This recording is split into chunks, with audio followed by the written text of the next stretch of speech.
Assalamualaikum warahmatullahi wabarakatuh. Di antara peran para malaikat kepada orang-orang beriman adalah bahwa para malaikat akan membacakan sholawat kepada orang-orang yang beriman.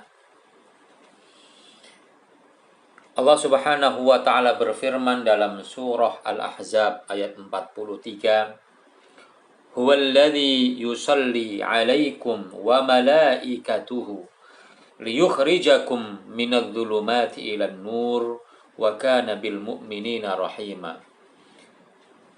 Dialah Allah Subhanahu wa ta'ala yang membaca sholawat kepada kalian. Demikian pula para malaikat membacakan sholawat untuk kalian, agar Allah mengeluarkan kalian dari kegelapan kepada cahaya, dan Allah Maha mengasihi orang-orang yang beriman. Di dalam ayat ini Allah Subhanahu wa ta'ala memberikan informasi kepada kita bahwa Allah membacakan sholawat kepada orang beriman, dan begitu pula para malaikat.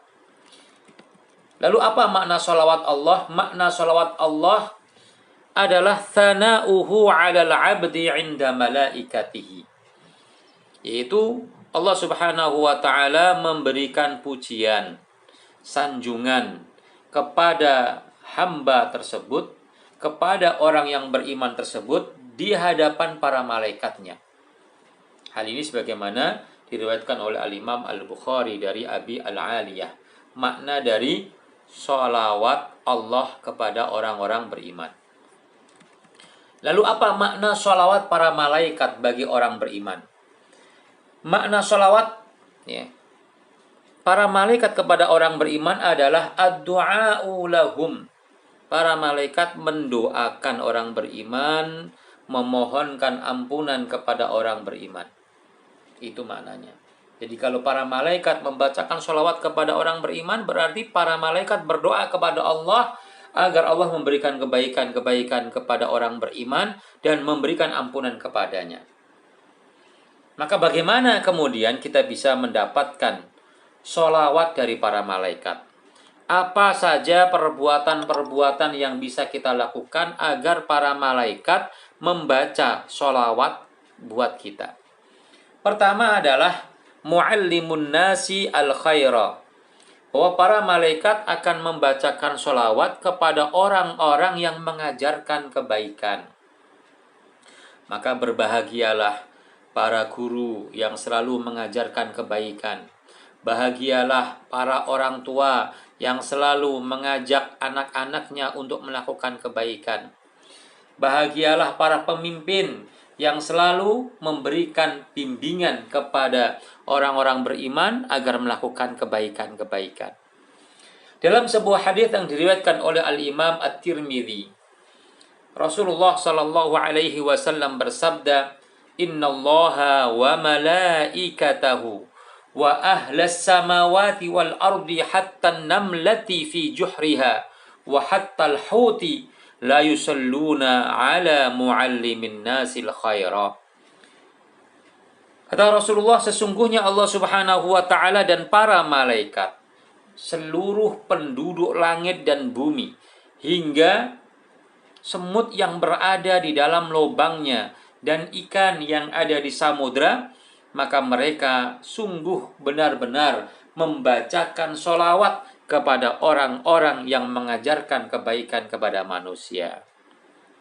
Jadi beruntungnya kita sebagai para guru yang mengajarkan kebaikan kepada orang lain, orang tua yang mengajarkan kebaikan kepada anak-anaknya, itu akan mendapatkan doa dan mendapatkan permohonan ampunan dari makhluk-makhluk Allah yang lainnya, para malaikat, bahkan makhluk-makhluk yang ada di muka bumi ini.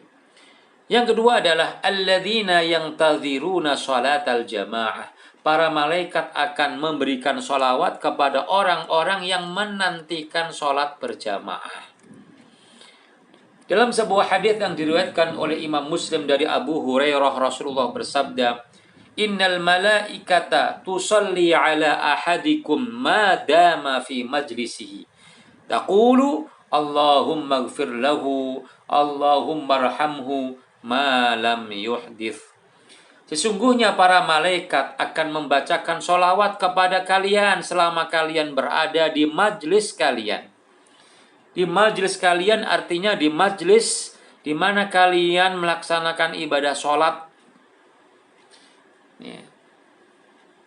Dia mengatakan, ya Allah, ampunilah dia. Ya Allah, rahmatilah dia, kata para malaikat. Kapan? Malam yuhdith, selama dia tidak hadas. Kata-kata malam yuhdith artinya adalah ia menunggu sholat, ya kan, dengan menjaga agar dia tidak berhadas, agar dia selalu berada dalam wudunya. Maka ketika selesai azan kita menantikan sholat dalam keadaan berwudu, ya, maka para malaikat selalu membacakan sholawat kepada kita.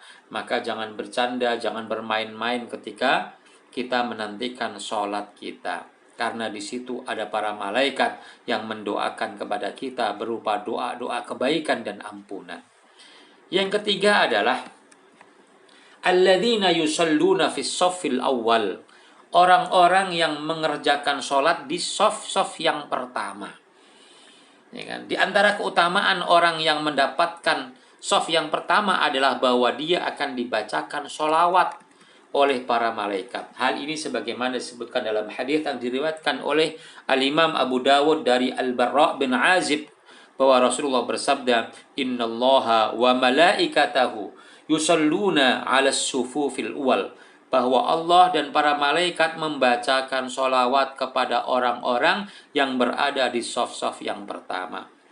Dalam hadis yang lainnya Rasulullah mengatakan kepada kita, Allah Subhanahu wa taala akan memberikan pahala yang besar kepada orang yang memanggil dengan azannya, mengumandangkan azan dan berada di shaf yang pertama. Kata Rasulullah, "Lau ya'lamun nas ma fil adhani wa fis shaffil awwal lasara'u ilaihi lastahamu ilaihi."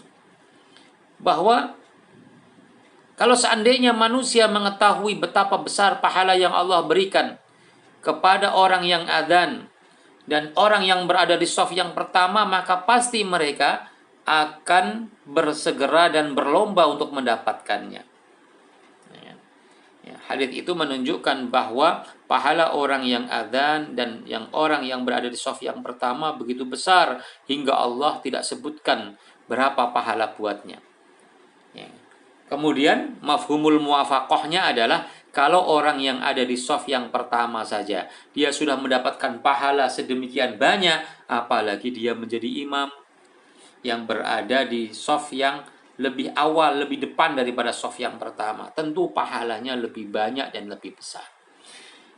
Jadi para malaikat membacakan sholawat kepada orang-orang yang berada di shaf yang pertama, yang ingin selalu mendapatkan takbirnya imam di rakaat yang pertama.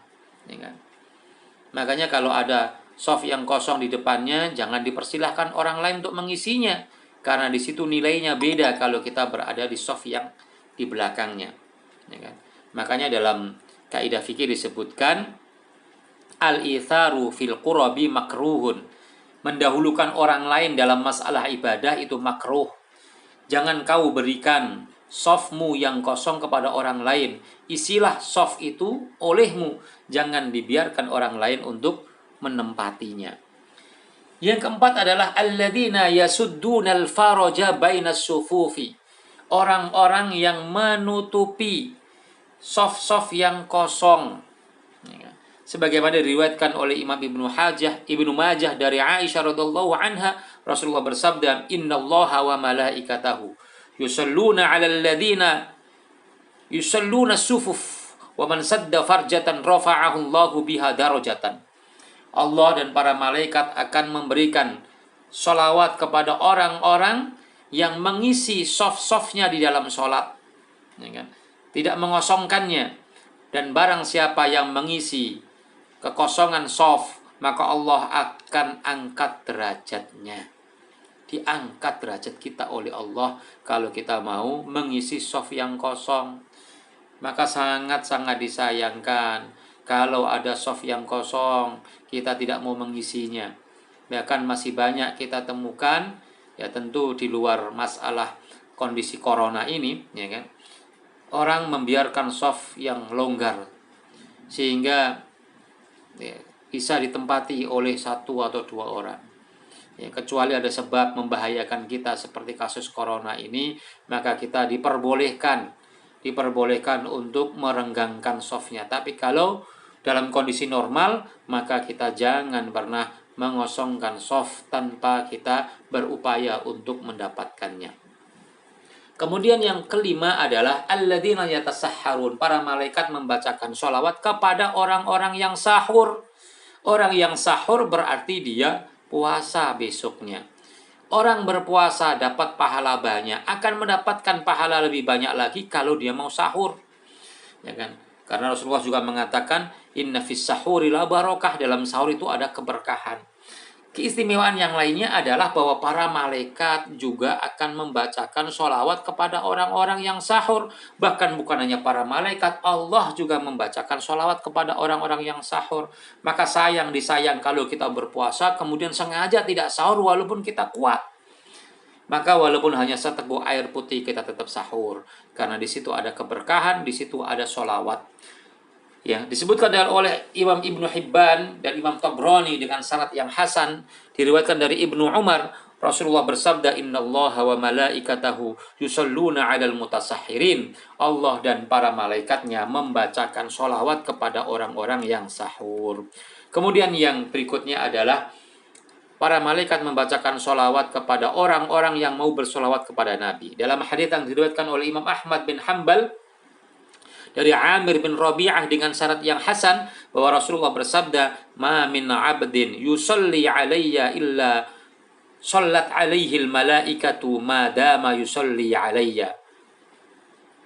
Tidaklah ada seorang hamba yang mau membacakan sholawat kepadaku, Allahumma sholli ala Muhammad, kecuali para malaikat akan membacakan sholawat kepadanya selama dia mau membacakan sholawat kepadaku. Selama dia membaca sholawat, selama itu pula para malaikat akan membacakan sholawat kepadanya. Kemudian yang berikutnya adalah alladzina ya'udunal mardha. Orang-orang yang menjenguk orang yang sedang sakit. Orang yang sedang sakit perlu dihibur, perlu diberikan kegembiraan, perlu dibantu. Terutama di zaman sekarang banyak orang yang sedang sakit, baik karena corona ataupun yang lainnya. Kalau corona tentu kita tidak bisa menjenguk, kita bisa melalui online. Tapi kalau sakit-sakit yang lainnya yang masih bisa dijenguk, atau nanti dalam keadaan normal kita bisa menjenguk, maka jenguklah ia. Karena kedatangan kita akan menjadi obat baginya, menjadi penenang baginya. Dalam sebuah hadits yang diriwayatkan oleh Abu Dawud dari Ali radhiyallahu anhu, Rasulullah bersabda, "Ma min rajulin ya'udu maridan mumsiyan." Tidaklah ada seorang laki-laki yang mau menjenguk orang yang sedang sakit di sore hari, illa kharaja ma'ahu sab'una alfa malakin yastaghfiruna lahu hatta yusbih. Kecuali 70 para malaikat, 70.000, bukan 70 saja, 70.000 malaikat akan keluar bersamanya. Untuk apa? Yastaghfiruna lahu, selalu membacakan istighfar kepadanya hingga pagi hari. Kalau kita jenguk sore hari. Wa kana lahu kharifun fil jannah, dan dia mendapatkan, ya kan, tempat beristirahat di surga. Wa man atahu musbihan, barang siapa yang menjenguk saudaranya tersebut di pagi hari, kharaja ma'ahu sab'una alfa malakin, maka ia akan keluar bersama dengan 70.000 malaikat, yastaghfiruna lahu hatta yumsi, ia atau mereka akan membacakan istighfar kepadanya hingga sore hari. Wa kana lahu kharifun fil jannah, dan dia akan mendapatkan tempat istirahat di surga. Nah, inilah keutamaan, ya, perbuatan-perbuatan tadi yang kita sebutkan. Bila kita lakukan, maka akan menjadikan kita dibacakan sholawat oleh para malaikat. Demikian yang saya sampaikan. Aku qouli hadza, astaghfirullah li wa lakum. Assalamualaikum warahmatullahi wabarakatuh.